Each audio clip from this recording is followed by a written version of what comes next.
हम लोग घर में जिस गैस से खाना बनाते हैं उसे एलपीजी गैस कहते हैं। एलपीजी गैस भारत 40% खुद बनाता है और 60% दूसरे देश से खरीदता है।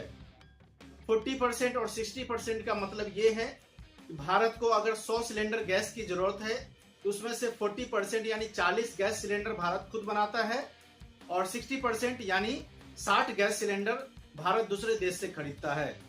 हमारे देश में 3 बड़ी सरकारी कंपनियां एलपीजी गैस बनाती है। पहला आता है इंडियन ऑयल कॉर्पोरेशन, दूसरा आता है भारत पेट्रोलियम और तीसरा आता है हिंदुस्तान पेट्रोलियम। ये तीनों बड़ी कंपनियां मिलकर हमारे देश में 40% एलपीजी गैस बनाती है और हम लोगों तक सप्लाई करती है। जब हमारे देश में एलपीजी गैस कम होने लगती है तो भारत दूसरे देश से 60% एलपीजी गैस खरीदती है। 60% एलपीजी गैस भारत को जो देता है उसमें आता है सऊदी अरब, कतर, यूनाइटेड स्टेट और कुवैत।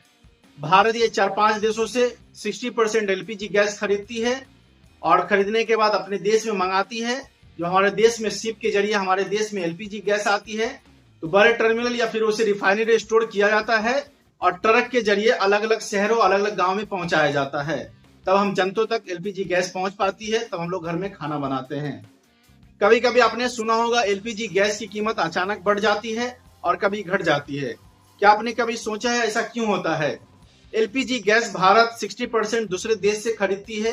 दूसरे देश में जब एलपीजी गैस की कीमत बढ़ जाती है इसलिए हमारे देश में भी एलपीजी गैस की कीमत बढ़ जाती है और फिर हम लोगों को महंगा खरीदना होता है। जैसा कि आप देख रहे होंगे भारत में एलपीजी गैस की संकट आ चुकी है और भारत में एलपीजी गैस अलग अलग स्टेट में अलग अलग रेटों पे बेचा जा रहा है। इसका मेन रीजन ये है कि अभी ईरान और इजराइल में युद्ध हुआ है जिसकी वजह से एलपीजी गैस की संकट आ चुकी है और एलपीजी गैस की कीमत बढ़ गई है। तो आपको समझ में आ गया होगा कि भारत 60% एलपीजी गैस किस देश से लेता है और 40% हमारे देश में जो एलपीजी गैस बनाता है वो कौन कौन कंपनी बनाती है। अगर वीडियो आपको पसंद आया होगा तो चैनल को जरूर सब्सक्राइब कीजिए, वीडियो को लाइक कीजिए और शेयर कीजिए।